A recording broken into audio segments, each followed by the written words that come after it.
The child had his hands. Alexander Blackwood, the 9th Duke of Ashworth, stood frozen in the middle of the muddy village market, and he could not breathe. The boy was small for his age, perhaps 9 or 10, with dark hair that curled wildly at the temples. He was examining a wooden cart filled with apples, his small fingers reaching out to touch one before pulling back, as if weighing whether he deserved such a simple pleasure.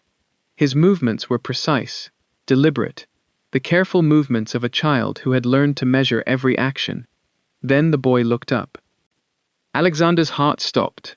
The face was a mirror of his own childhood portraits, the same stubborn set to the jaw, the same intensity in the grey eyes, the same way of tilting his head when puzzled, as if the world was a problem to be solved, rather than a gift to be received. But it was the hands that truly undid him. The boy was tapping his fingers against his thigh in a rhythm that Alexander himself had used since childhood. 3 taps, pause, 2 taps, pause. It was an unconscious habit, one that his own father had tried to beat out of him during his youth, a nervous tic that Alexander had thought was uniquely his. The boy had his hands, his eyes, his habits, his stubbornness, his intelligence. He was a miniature copy of everything Alexander had ever been, and Alexander had never known he existed. The boy stared at him for a long moment. Then, with a casualness that suggested he had seen nothing remarkable at all, the child turned and ran toward a narrow alley between 2 shops. Alexander's feet moved before his mind could catch up. He pushed through the crowd, ignoring the startled looks from merchants and villagers alike. He was a duke, the most powerful man in 3 counties, and he was running through a market like a common criminal fleeing the constable. But he could not stop. He could not think. All he could do was follow that small figure as it disappeared between the buildings. He emerged into a quiet courtyard behind the shops, and there, standing in the middle of the cobblestones with one hand on the boy's shoulder, was the woman he had not seen in 10 years. She looked different, older certainly. The girl he had known had been all softness and nervous energy, her cheeks flushed with the excitement of her first season in London. This woman was leaner, her jaw set with a determination that had not been there before.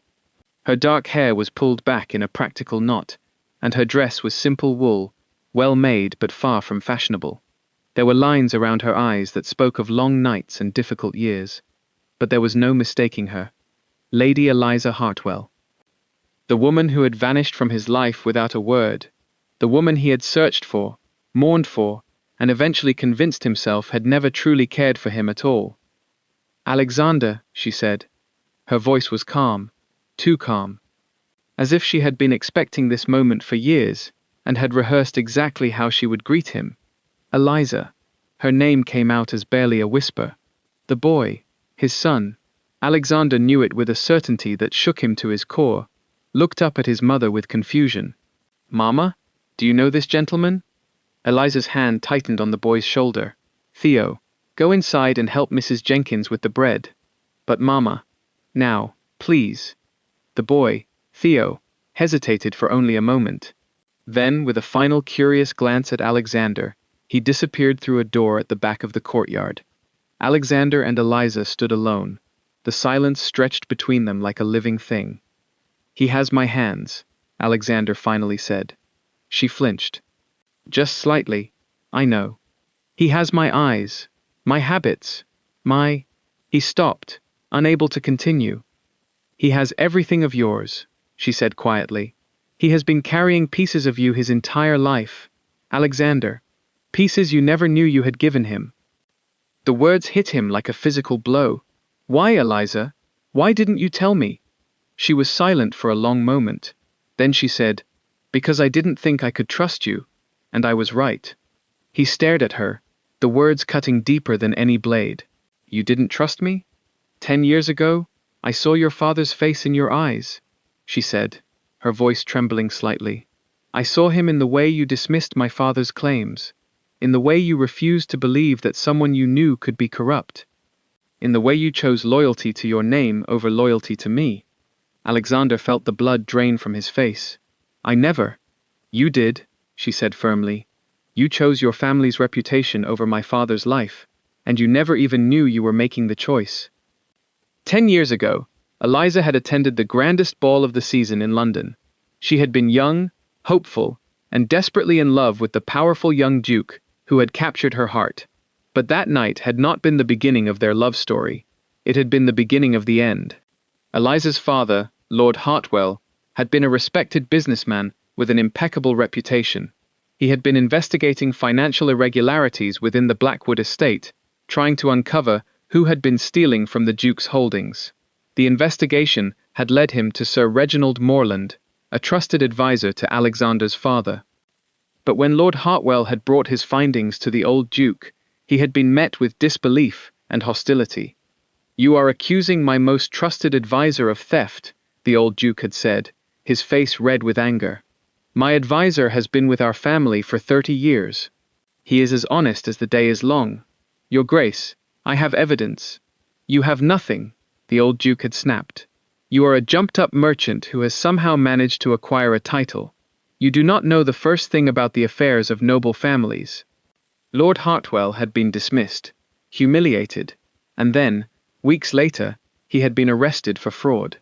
Eliza had been devastated. She had gone to Alexander, hoping that he would believe her, hoping that his love for her would overcome his family loyalty. She had told him everything: the investigation, the evidence, the accusation against Morland, and Alexander had refused to believe her. "You cannot seriously be accusing my father's most trusted advisor," he had said, his voice cold. "Morland has been like a second father to me. He has been with our family since before I was born. Alexander, please." "Eliza, I love you," he had said, "but I cannot allow you to slander an innocent man. If my father says Morland is innocent, then he is innocent." It had been a moment of blindness, of loyalty misplaced. Alexander had not meant to hurt her. He had simply been unable to see past his own family's reputation. But the damage had been done. Eliza had realized, in that moment, that Alexander would never choose her over his family, that no matter how much he loved her, the Blackwood name would always come first. And then, a few nights later, a servant had come to her room with a message from Morland himself. "You must disappear, Lady Hartwell," the servant had said. "If you do not, your father will die in prison, your mother will be arrested, your entire family will be destroyed. The Duke will be ruined. Is that what you want?" Eliza had been terrified. She had tried to reach Alexander, but he had been out of town on estate business. She had sent letters, but they had been intercepted and destroyed. And so she had done the only thing she could. She had vanished. Alexander stood in the courtyard, his mind reeling. "You left because I refused to believe you," he said slowly. "Because I chose my family's reputation over your father's life." "Yes." Eliza's voice was steady, but he could see the pain in her eyes. "You chose your father. You chose Morland. You chose the Blackwood name, and you never even realized you were making a choice." "But I was young," he said, desperate now. "I was foolish. I didn't understand." "You were 21 years old," she cut him off. "You were old enough to think for yourself, old enough to question what your father told you, but you didn't. You never did." Alexander felt the truth of her words like a knife in his chest. He had been young, he had been foolish, but he had also been complicit. He had believed his father's lies because it was easier than confronting the truth. He had chosen his family's reputation because he had been too afraid to stand up for what was right. And Eliza had paid the price. "Can you ever forgive me?" he asked, his voice barely a whisper. She shook her head slowly. "I don't know, Alexander. I don't know if I can ever forgive you. And even if I could, that doesn't change what happened. That doesn't bring my father back." "I know," he said. "I know I can't undo the past, but I can try to make it right. I can expose the truth. I can clear your father's name." "The truth is dangerous," she said. "Morland is still powerful. He will destroy us if we try to expose him." "Then let him try," Alexander said fiercely. "I am not the same man I was 10 years ago. I have learned the cost of cowardice. I will not make the same mistake again." Eliza looked at him for a long moment. Then she said, very quietly, "Prove it. Prove it. Prove that you have changed." She folded her arms across her chest. "Prove that you will choose the truth over your family's reputation. Prove that you will choose Theo over your pride. Alexander met her eyes steadily. I will. I swear to you, Eliza. I will prove it. Alexander Blackwood had been raised to believe that the Blackwood name was everything. His father, the 8th Duke of Ashworth, had been a stern and distant man who believed that emotion was weakness. He had taught Alexander that the family's reputation must be protected at all costs, that no scandal could ever be allowed to touch the Blackwood name, and Alexander had believed him. He had followed his father's teachings without question. He had trusted the people his father trusted. He had believed the lies his father told. But the lies had cost him everything.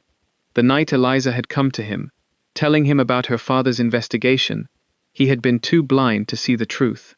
He had dismissed her claims out of hand, unwilling to believe that someone his father trusted could be corrupt, and Eliza had paid the price. She had disappeared. Her father had died in prison. Her mother had died of grief shortly after, and Eliza had been left alone, pregnant and terrified, to raise their son in obscurity. Alexander had spent 10 years blaming Eliza for leaving him. He had convinced himself that she had abandoned him, that she had never truly loved him, that he had been a fool to believe in her. Now he knew the truth. She had left because she had no other choice. She had left because he had given her no other choice, and she had been carrying his child, their child, all along. The guilt was overwhelming. But Alexander was not the only one carrying wounds. Eliza had spent 10 years building walls around her heart. After her father's death, after her mother's grief, after Alexander's betrayal, she had sworn that she would never depend on anyone again. She would stand on her own 2 feet. She would protect herself and her son. She would never give anyone the power to destroy her. And she had succeeded. She had built a life in Oakmere. She had created a home for herself and Theo. She had made friends, built a business, found a community. She had done everything on her own, without anyone's help. But the walls she had built had also become her prison. She had never truly trusted anyone again. She had never allowed herself to be vulnerable. She had never let anyone close enough to hurt her. And now Alexander had returned, threatening to tear down everything she had built. She hated him for it. She hated him for making her feel again, for making her hope again, for making her believe that maybe, just maybe, she could trust someone. But she was more afraid of him than she was of anything else, because if she trusted him again, and he betrayed her again, she knew she would not survive. Theo was a boy who had learned to see the world differently. Growing up with a mother who was always watching, always careful, always afraid, he had learned to read people the way other children learn to read books. He could tell when someone was lying. He could tell when someone was afraid. He could tell when someone was hiding something. And his mother was hiding something. Theo had known for years that there was a secret in his family, a secret that his mother would never reveal. He had never asked her directly, sensing that it would only cause her pain. But he had wondered. He had wondered about his father. Why had he never been there? Why did his mother never speak of him? Why did she flinch whenever anyone asked about him? Now he knew. His father was the man in the market, the man with the grey eyes, the man who looked so much like him that it was almost like looking in a mirror. His father was a duke, and his mother had been hiding from him for 10 years. Theo was not sure how he felt about any of it. He was angry, he realized. Angry that his father had never been there. Angry that his mother had kept the truth from him. Angry that he had been forced to learn the truth in this way, in a muddy market square, from a stranger. But he was also curious. He wanted to know about his father. He wanted to know what kind of man he was. He wanted to know why his mother had been so afraid. Theo was determined to find out. Over the following weeks, Alexander became a fixture in Oakmere. He visited Theo regularly, taking the boy on rides, teaching him to read, introducing him to the world of books and learning. He did not push. He did not demand. He simply showed up, day after day, proving that he was serious. But Theo was struggling. He had been raised by a mother who was fiercely independent, a mother who had taught him to never depend on anyone, and now his father had appeared in his life, demanding to be part of it. Theo did not know how to feel. He was angry at his father for not being there. He was angry at his mother for keeping the truth from him. He was angry at himself for wanting his father's approval, And he was afraid. Afraid that his father would abandon him again. Afraid that his mother would be hurt again. Afraid that everything would fall apart. But he was also curious. He wanted to know his father. He wanted to understand why he had been absent. He wanted to believe that his father could be a good man. It was a lot for a 9-year-old to carry. One evening, Theo finally asked the question that had been burning in his heart. "Were you ever going to tell me about him?" he asked Eliza. "About my father?" Eliza froze. "Theo." "I know who he is," the boy said. "I know he's a duke. I know he's been looking for us for 10 years. I know you left because you were afraid, but I don't understand why you never told me." Eliza knelt down in front of him, taking his hands in hers. "I was trying to protect you," she said softly. "I was afraid that if you knew the truth, it would put you in danger. I was afraid that your father would try to take you away from me." "Would he?" "I don't know," Eliza admitted. "I don't know what he would have done, but I was too afraid to find out." Theo was silent for a long moment. Then he said, "I think he's a good man, Mama. I think he genuinely wants to get to know me." Eliza's heart clenched. "Do you truly think that?" Theo nodded. "He looks at me like I matter, like I'm important, like he's been waiting for me his whole life." "Maybe he has," Eliza said quietly. "Maybe he just didn't know it." Alexander's investigation into Moreland had not gone unnoticed. The old advisor had grown suspicious when Alexander began asking questions about the finances of the Blackwood estate. He had sent his own men to investigate, and they had reported back with alarming news. Alexander was in contact with Eliza Hartwell. Moreland had assumed Eliza was dead. He had assumed she had died in obscurity, taking her secrets with her. But now it appeared she was alive. And worse, she had been gathering evidence against him for years. Moreland knew he had to act. He could not allow Eliza to expose him. He could not allow Alexander to undo everything he had built. He would have to destroy them both, once and for all. But he was not foolish enough to act directly. He had learned from his past mistakes. This time, he would use proxies. He would create a web of lies so tangled that no one could ever prove his involvement. And he would start by discrediting Eliza. It began with whispers. Villagers who had once welcomed Eliza began to look at her differently. They talked behind their hands, casting suspicious glances in her direction. Children who had once played with Theo stopped inviting him to their games. Eliza knew what was happening. Moreland was spreading lies about her, painting her as a fallen woman, a seductress who had trapped a duke into fathering her child. He was trying to destroy her reputation, to make her seem untrustworthy. She was determined not to let him win. "The rumors mean nothing," she told Alexander when he came to check on her. "I have faced worse than idle gossip. I will not let him push me out of this village. I will find the source of the rumors," Alexander promised. "I will stop him." "You cannot stop him," Eliza said, shaking her head. "He is too powerful. He will always find a way to hurt us." But Alexander was not willing to give up. He found the source of the rumors, a man who had been paid to spread lies about Eliza. He confronted the man, threatening legal action if he did not stop. The rumors stopped. But Alexander knew it was only the beginning. Theo was struggling with the pressure. He had been ostracized by his friends, shunned by the villagers who had once welcomed him. He had been told that his mother was a liar, that his father was a fool, that he was a bastard who should never have been born. He knew none of it was true, but it still hurt. "Why is this happening, Mama?" he asked Eliza one evening, his voice trembling. "Why are people being so cruel?" "Because the world can be cruel, my love," Eliza said softly, pulling him into her arms. "But I promise you, this will not last. The truth will come out, and the people who are spreading these lies will be punished." Theo nodded, but he could not shake the feeling of betrayal. He had trusted the villagers. He had believed they were his friends, but they had turned on him the moment they had heard a few rumors. He did not know who he could trust anymore. He did not even know if he could trust his father. Alexander found Theo sitting alone in the churchyard, his face buried in his hands. "Theo," Alexander said gently, sitting down beside him, "are you all right?" Theo looked up, his eyes red from crying. "They said terrible things about Mama. They said she lied to everyone. They said she tricked you into—" "They said lies," Alexander interrupted firmly. Your mother is the bravest, most honest woman I have ever known. She has never lied to anyone, least of all me. Then why did you leave? Theo demanded. Why weren't you there?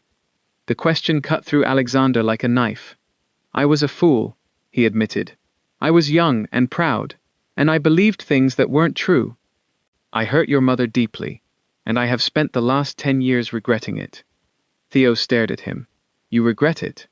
More than anything, Alexander said. I regret every day I was not in your life. I regret every birthday I missed, every milestone I was not there for. And I will spend the rest of my life trying to make it right. Theo was silent for a long moment. Then he said, Do you love my mother? Yes, Alexander said simply. I have loved her since the moment I met her, and I will love her until the day I die. Do you love me? The question nearly broke Alexander's heart. Yes, Theo, I love you more than I ever thought it was possible to love anyone. Theo nodded slowly. Then he said, I think I believe you. It was not a complete reconciliation, but it was a start. Morland was not finished with his attacks. He sent his solicitor, Mr. Bellingham, to deliver a message to Eliza. If you do not leave Oakmere immediately, I will destroy your son's future, Bellingham said coldly. I will ensure that he is never accepted into any school. I will ensure that he is never given any position of significance. I will ensure that he has no future at all. You would threaten a child? Eliza demanded, her voice trembling with rage. I would do whatever is necessary to protect my employer's interests, Bellingham said. Now, I suggest you pack your belongings and disappear. You have until the end of the week. Eliza was terrified. She had protected Theo for 10 years. She had kept him safe, kept him hidden, kept him away from the dangers of Morland's world. But now she realized that she could not protect him forever. Morland would never stop. He would never leave them alone. She had to find a way to stop him. She had to take the fight to him.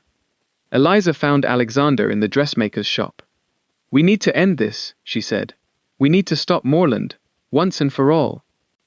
Alexander looked up, surprised. What changed? He threatened Theo, Eliza said quietly. He told me that if I do not leave Oakmere, he will destroy Theo's future. He will make sure my son has nothing. Alexander felt a cold fury sweep through him. He threatened your son. Our son, Eliza corrected. He is our son, Alexander, and I will not let anyone threaten him. Not anymore. What do you want me to do? I want you to help me prove what Morland did. Eliza's voice was steady, determined. I have been gathering evidence for 10 years. I have letters, documents, witnesses, but I need your help to bring it all together. I need your influence, your connections, your power. You have it, Alexander said without hesitation. Whatever you need, I will give it to you. Eliza nodded. Then let's end this. Over the following weeks, Alexander and Eliza worked together to gather evidence against Morland. They uncovered a web of corruption that went far deeper than either of them had imagined. Morland had been stealing from the Blackwood estate for years, funneling money into his own accounts through a series of complex schemes. He had bribed officials, intimidated witnesses, and destroyed anyone who had threatened to expose him. The evidence was damning, but it was also dangerous. Morland had powerful allies, men who would do anything to protect him. If Alexander and Eliza tried to expose the truth, they would be putting themselves in grave danger. We need to be careful, Eliza said. Morland will not hesitate to kill us if he thinks we are a threat. We will be careful, Alexander promised. But we cannot back down. We have come too far to stop now. Eliza nodded. She was terrified, but she was also determined. She had spent 10 years running from Morland. It was time to stand and fight. Theo had been watching his parents work together, and he had been growing increasingly curious about what they were doing. One evening, he found his mother looking through a box of old letters and documents. What are you looking for, Mama? He asked. Eliza hesitated. She did not want to burden her son with the truth, but she also knew that Theo was old enough to understand what was happening. I'm looking for proof, she said. Proof of what happened to your grandfather. Proof of what the bad man did to him. Theo's eyes widened. My grandfather? What happened to him? Eliza took a deep breath. Your grandfather was a good man. He was honest and hard-working, but a powerful man named Sir Reginald Morland framed him for a crime he didn't commit. He had him arrested, and he died in prison. Why? Theo demanded. Why would he do that? Because your grandfather was investigating something he shouldn't have been investigating, Eliza said. He was trying to expose Morland's crimes, and Morland was willing to do anything to protect himself. Theo was silent for a long moment. Then he said, Is that why we ran away? Is that why you were always afraid? Eliza nodded, tears streaming down her cheeks. I was afraid of what Morland would do to us. I was afraid that he would hurt you, my love. That's why I kept you hidden. That's why I never told you the truth. Theo was silent for a long moment. Then he said, very quietly, I want to help. Eliza stared at him. Theo, I want to help stop him, the boy said firmly. He hurt my grandfather. He hurt you. He tried to hurt me. I want to help stop him. Eliza pulled her son into her arms, holding him tightly. You are so brave, she whispered. So brave, and so strong. I learned it from you, Mama, Theo said. You taught me to be strong. Alexander's investigation led him to an unexpected discovery. He had been looking through his father's old papers, searching for evidence of Morland's crimes, and what he found shocked him to the core. His father had known the truth. He had known that Morland was stealing from the estate. He had known that Lord Hartwell was innocent. But he had allowed the injustice to happen because he was afraid of the scandal. He had chosen his family's reputation over justice. The discovery was devastating. Alexander had always believed his father was a good man, a man who cared about his family. But now he knew the truth. His father had been complicit in the destruction of an innocent man. His father had helped cover up Morland's crimes, and Eliza had been right all along. I was a fool, Alexander said to Eliza, his voice thick with emotion. My father was a fool. We were both so consumed by our reputation that we let an innocent man die. You were young, Eliza said gently. You were trying to protect your family. That's no excuse, Alexander said. I should have questioned my father. I should have fought for the truth. I let my own family destroy yours. Eliza reached out and took his hand. You cannot change the past, Alexander. But you can change the future. You can expose the truth. You can clear my father's name. You can give Theo the father he deserves. Alexander looked into her eyes, and he saw something he had not seen in years. He saw hope. I will, he promised. I will make this right. I will bring Morland to justice. I will prove to you that I am not the same man who chose his father over you 10 years ago. I believe you, Eliza said softly. I think I've always believed you. But even as Eliza began to trust Alexander again, she was plagued by a deep and persistent fear. She was afraid of what would happen if Alexander succeeded in exposing Morland. She was afraid of the attention it would bring, the scrutiny, the danger. She was afraid of losing the life she had built in Oakmere, the simple life she had created for herself and her son, and she was afraid of losing Alexander again. If he succeeded in his quest, he would be more powerful than ever. He would be celebrated as a hero, hailed as a man of integrity and courage, and Eliza would be nothing more than a footnote in his story. Would he still want her? Would he still want Theo? Alexander, she said one evening, her voice trembling. What happens when all of this is over? What happens to us? Alexander looked at her, surprised. What do you mean? I mean, you will have your life back. You will be a hero, and I will just be the woman who raised your son. Will you still want us? Will you still want me? Alexander took her hands in his eyes filled with emotion. Eliza, I have loved you for 10 years. I have loved you through grief and loss and regret. I will love you until the day I die. Nothing will ever change that. Promise me, she whispered. Promise me you won't leave us. Promise me you won't abandon Theo. I promise, Alexander said. I promise, Eliza. I am not going anywhere. Morland was not going to go down without a fight. He had been watching Alexander and Eliza's investigation with growing alarm. He knew they were getting close to the truth. He knew he had to act. He gathered his allies, the men who had helped him cover up his crimes for years. He presented them with a plan: destroy Eliza's reputation, discredit her evidence, and make it impossible for anyone to believe her. The plan was simple. Morland would spread rumors that Eliza had fabricated the evidence against him. He would claim that she was a bitter woman, a jilted lover, a woman who would say anything to destroy the man she blamed for her father's death. It was a lie. But lies, Morland knew, could be just as effective as the truth. He set his plan in motion. The rumors spread through Oakmere like wildfire. Within days, Eliza had become a pariah. The villagers who had once welcomed her now looked at her with suspicion. They whispered behind her back, accusing her of lying, of scheming, of trying to destroy an innocent man. Eliza was devastated. She had spent 10 years building a life in Oakmere. She had become part of the community.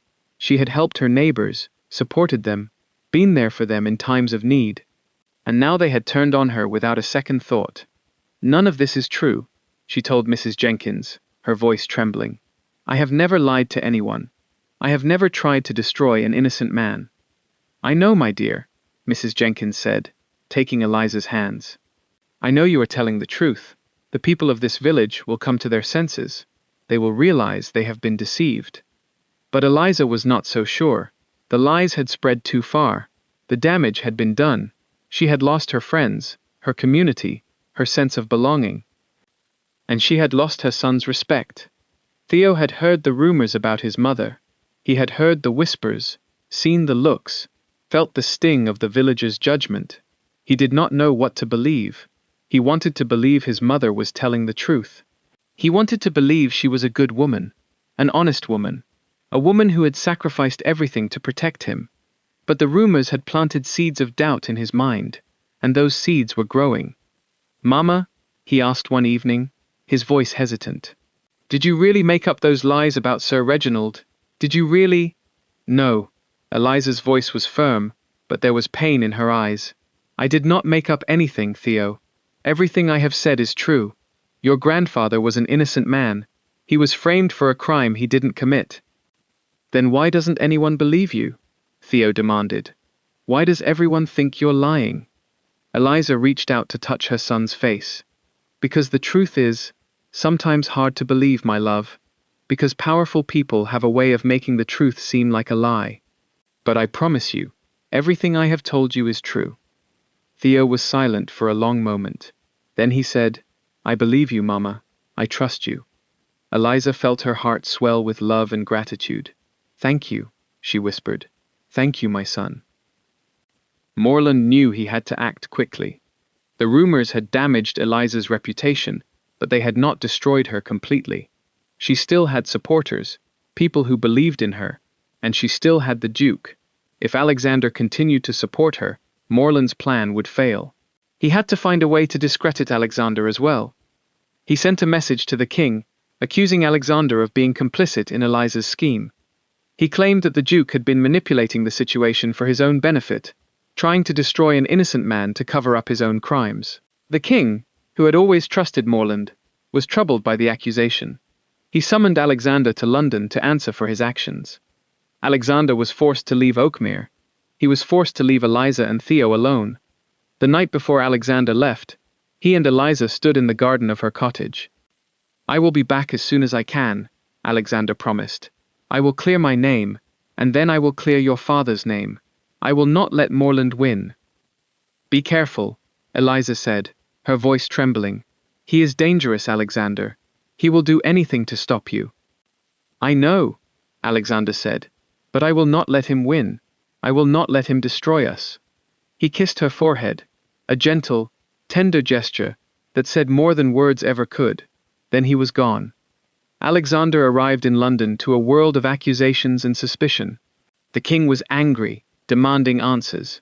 The members of Parliament were skeptical, questioning Alexander's motives. The newspapers were full of stories about the corrupt Duke and his scheming lover. Alexander tried to defend himself, but his words fell on deaf ears. Morland had been too successful. He had created a narrative that was so compelling, so believable, that no one wanted to hear the truth. Alexander was trapped. And then, the worst possible news arrived. Eliza had been arrested. Morland had accused her of conspiracy, of trying to destroy an innocent man for personal gain. She had been taken to London, placed in a cell in Newgate Prison, separated from her son. Alexander was devastated. He had failed her. He had promised to protect her, and he had failed. Theo was now staying with Mrs. Jenkins in Oakmere. His mother was in prison. His father was fighting for his life in London, and the villagers who had once welcomed him had turned their backs on him. He was utterly alone. Theo did not know what to do. He was just a boy, a child who had been thrust into a world of adult problems and adult conspiracies. He wanted to help his parents, but he did not know how. And then, something inside him shifted. He would not let Morland win. He would not let the lies destroy his family. He would find a way to save his parents, no matter what it took. He remembered something his mother had told him about the evidence. She had hidden a box of letters and documents in a secret place, a place where no one would ever find them. Theo knew where it was. He would get the evidence. He would take it to London. He would prove his parents' innocence. It was a risky plan, a dangerous plan, but it was the only hope he had. Theo travelled to London alone. He had run away from Oakmere, leaving a note for Mrs. Jenkins so she would not worry. He had found a carriage heading to London and had managed to stow away, hiding among the luggage until they reached the city. He had never seen London before. It was overwhelming, frightening, and exhilarating all at once. The noise, the crowds, the buildings that seemed to stretch up to the sky. It was more than he had ever imagined. But he did not have time to be overwhelmed. He had to find his father. He had to give him the evidence. He made his way to the Blackwood townhouse, his heart pounding in his chest. He had no idea if his father would be there. He had no idea if anyone would believe him. But he had to try. Alexander was in his study, despairing over his situation, when his butler announced a visitor. "A young boy, Your Grace," the butler said. "He says his name is Theo." Alexander's heart nearly stopped. He rushed to the door, and there was Theo, standing in the entrance hall with a box clutched to his chest. "Theo!" Alexander exclaimed, pulling the boy into his arms. "What are you doing here? How did you get here?" "I came to help," Theo said, his voice trembling. "I brought the evidence, the letters, the documents, everything Mama has been gathering for years. I thought you might need it." Alexander stared at the box, his eyes wide with shock. "Theo, you traveled all the way to London by yourself?" "I had to," Theo said. "Mama is in prison. You're in trouble. I had to do something." Alexander pulled his son into a tight embrace. "You are so brave," he whispered. "So brave and so strong." "I learned it from you," Theo said quietly. "And from Mama." Alexander laughed, a choked sound that was half laughter and half tears. "I love you, Theo. I love you more than anything in this world." "I love you too, Father," Theo said. And for the first time, it felt like they were truly a family. Alexander took the evidence to the king. He presented it in a formal audience, with Theo by his side. He showed the letters, the documents, the witness statements. He laid out the full case against Morland, from his theft of the Blackwood estate, to his framing of Lord Hartwell, to his attempts to destroy Alexander and Eliza. The king was silent for a long moment. Then he said, "Bring Sir Reginald Morland to me." Morland was summoned. He arrived confident, certain that he had won, but when he saw the evidence, his confidence crumbled. "This is all lies," he said, his voice trembling. "Fabrications, forgeries." "These are not forgeries," Alexander said coldly.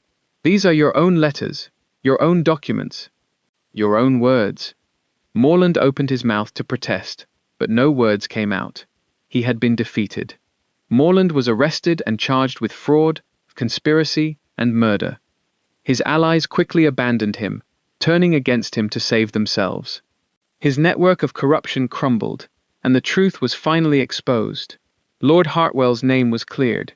The man who had died in prison was posthumously exonerated. Eliza was released from prison, her reputation restored. The villagers of Oakmere, who had turned against her, now offered their apologies. And Alexander, who had been accused of being complicit in the conspiracy, was hailed as a hero. The truth had finally come out. Alexander found Eliza in the garden of the Ashworth estate. She had been released from prison just a few days before. She was still recovering, still trying to process everything that had happened. "Eliza," Alexander said softly, approaching her slowly. She turned to look at him, and there were tears in her eyes. "You did it," she said. "You exposed Moreland. You cleared my father's name." "We did it," Alexander corrected. "You and Theo. You gathered the evidence. You fought for the truth. I just helped you bring it to light." Eliza laughed, a sound that was half laughter and half tears. "I never thought I would see this day. I never thought we would win." "Neither did I," Alexander admitted. "But we did. We won, Eliza. Together." He stepped closer to her, taking her hands in his. "I love you, Eliza. I have loved you for 10 years, and I will love you until the day I die. I know I made mistakes. I know I failed you when it mattered most, but I want to spend the rest of my life making it up to you." "How?" Eliza asked, her voice trembling. "How can you make up for 10 years of pain?" "I can't," Alexander admitted, "but I can try. I can be there for you. I can be there for Theo. I can choose you, every single day, for the rest of my life." Eliza looked into his eyes, and she saw the man she had always loved, the man she had lost, the man she had found again. "I love you too," she said softly. "I never stopped loving you. Not even when I thought I'd lost you forever." Alexander pulled her into his arms, holding her close. They had lost 10 years, but they had found each other again, and that was what mattered most.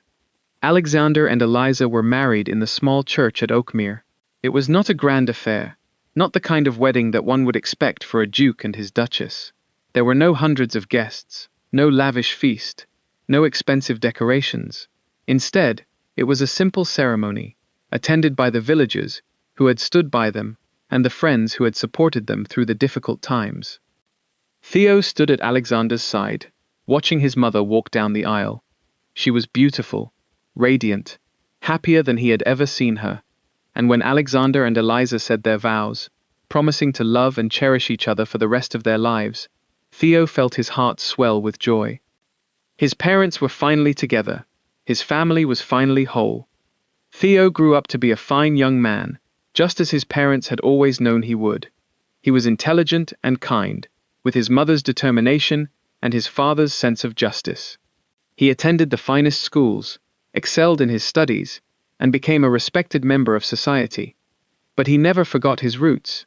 He never forgot the village of Oakmere, where his mother had raised him. He never forgot the villagers who had turned on her, the ones who had eventually apologized. And he never forgot the lessons she had taught him, that the truth is always worth fighting for, and that family is the most important thing in the world. He also never forgot his father's journey, the journey from arrogance to humility, from pride to love. He saw how his father had changed, how he had grown, how he had learned to choose love over reputation. And he knew that he wanted to be that kind of man, a man who would fight for the truth, a man who would love his family fiercely, a man who would never let pride destroy the people he cared about. Years later, Alexander and Eliza attended a grand ball at the Ashworth estate. The ballroom was decorated with flowers and candles, and the music swelled through the room. Couples danced together, their laughter echoing through the hall. Alexander took Eliza's hand. "May I have this dance?" Eliza smiled, her eyes shining with love. "You may." They moved onto the dance floor, their bodies swaying together to the rhythm of the music. They had danced together 100 times before, but this time felt different. This time, there were no secrets between them, no fears, no lies, just love. When the music ended, Alexander took Theo's hand and led him onto the dance floor. "Come, my son," he said. "Let me show you how it's done." Theo laughed, spinning in his father's arms. Eliza watched them, tears streaming down her cheeks. She had dreamed of this moment for so long, the moment when her family would finally be whole, and now, it was real. The ball that had once marked the beginning of their separation had become the place where their family celebrated its new beginning. One evening, Alexander and Eliza sat on the porch of their cottage, watching the sun set over the fields. Theo was inside, reading a book and trying to convince his mother to let him stay up later. Alexander put his arm around Eliza's shoulder and pulled her close. "I never thought I would have this," he said softly. "Have what?" she asked. "Love," he said. "A family. A reason to be truly happy." "Neither did I," she admitted. "After my father died, after I discovered Theo's existence, I thought I would spend the rest of my life alone." "But you didn't." "No." She looked up at him, her eyes shining with love. "I had you. I had Theo. I had the villagers, Mrs. Jenkins, everyone who helped me when I was at my lowest." Alexander smiled. "You taught me that love is not about grand gestures or fancy words. It is about showing up, day after day, even when it is hard. And you taught me that trust is not about control," she said. "It is about giving someone the power to hurt you, and trusting them not to." They sat in silence, content to simply be together. "Alexander," Eliza said softly. "Yes? I love you. I love you too, Eliza, more than anything." It was not a grand declaration. It was not a dramatic moment. It was simply the truth, and it was enough. If you enjoyed this story, please like, subscribe, and hit the notification bell so you never miss another tale of love, loss, and second chances. And tell me in the comments, do you think Alexander deserved Eliza's forgiveness, or should she have made him wait even longer? I read every comment. Thank you for listening.